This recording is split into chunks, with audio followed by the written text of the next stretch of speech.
Assalamualaikum warahmatullahi wabarakatuh. Kami dari kelompok 3 yang beranggotakan saya sendiri, Siti Rahmi Mutia, dan 4 rekan saya lainnya yaitu Arifah Nabila, Abdurrahman Fatin, Ahmad Ghazalbah, dan Muhammad Fadli Isanuddin akan memaparkan materi pemikiran ekonomi Islam menurut Abu Ubaid. Dalam materi kali ini terdapat 3 sub pembahasan, yaitu biografi Abu Ubaid, sekilas mengenai kitab Al-Anwal, dan konsep ekonomi Abu Ubaid. Masuk ke materi pertama, yaitu mengenai biografi Abu Ubaid. Nama lengkap dari Abu Ubaid adalah Al-Khashim bin Salam bin Miskin bin Zaid Al-Harawi Al-Azadi Al-Bakhadi. Ia lahir di kota Harah, Khurasan sebelah barat Laut Afghanistan pada tahun 150 Hijriah.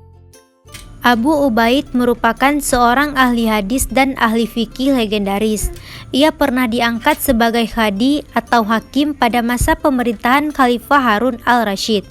Ia juga seorang penterjemah bahasa Persia ke bahasa Arab dalam studi terjemah kitab. Selanjutnya, corak pemikiran Abu Ubaid. Abu Ubaid merupakan ahli hadis dan ahli fikih terkemuka di masa hidupnya. Selama menjabat sebagai qadhi di Tarsus, dia sering menangani berbagai kasus pertahanan dan perpajakan serta menyelesaikan dengan baik. Beliau juga ahli bahasa. Karenanya ia banyak menerjemahkan karya dari bahasa Persia ke bahasa Arab. Filosofi yang dikemukakan Abu Ubaid hanya merupakan pendekatan yang bersifat profesional yang berstandar pada kemampuan teknis dan tidak menyimpang dari prinsip-prinsip keadilan dan masyarakat yang beradab. Pandangan Abu Ubaid mengedepankan dominasi intelektualitas Islami serta bersifat teologis. Ini menjadi pondasi bagi kehidupan manusia di dunia dan akhirat. Selanjutnya akan dilanjutkan oleh Arifah Nabila.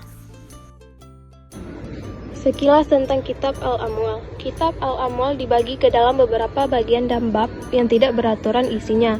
Dalam bab pendahuluan, Abu Ubaid secara singkat membahas tentang hak dan kewajiban pemerintah terhadap rajabta, serta sebaliknya, dengan penekanan terhadap kebutuhan suatu pemerintahan yang adil. Pada bagian selanjutnya menjelaskan tentang berbagai jenis pemasukan negara yang dipercayakan kepada pemimpin atas nama rakyat serta berbagai landasan hukumnya sesuai dengan Al-Quran dan hadis. Abu Ubaid menegaskan pembahasannya ke dalam pendapatan negara yang menjadi hak Rasulullah, seperti harta fa'il, bagian kumus dan safi, serta pengalokasiannya. Pada bagian selanjutnya, ketiga hal tersebut menjadi kerangka dasar pemikiran kitab itu. Ketika membahas 3 sumber utama pendapatan negara, yaitu fa'il, kumus, dan sedekah, yang merupakan kewajiban pemerintah untuk mengurus dan mendistribusikannya kepada masyarakat. Konsep dan teori ekonomi Abu Ubaid. Filosofi hukum ekonomi. Abu Ubaid menekankan keadilan sebagai prinsip utama.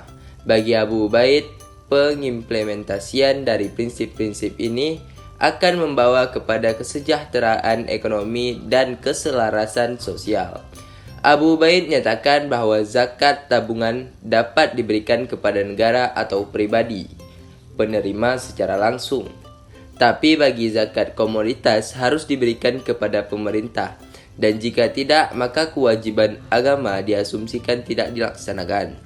Di sisi lain, Abu Ubaid juga menekankan bahwa perbendaharaan negara tidak boleh disalahgunakan atau dimanfaatkan untuk kepentingan pribadi. Kepemilikan dan kebijakan pertanian. Dalam sistem perekonomian, Abu Ubaid mengakui adanya kepemilikan pribadi dan kepemilikan publik.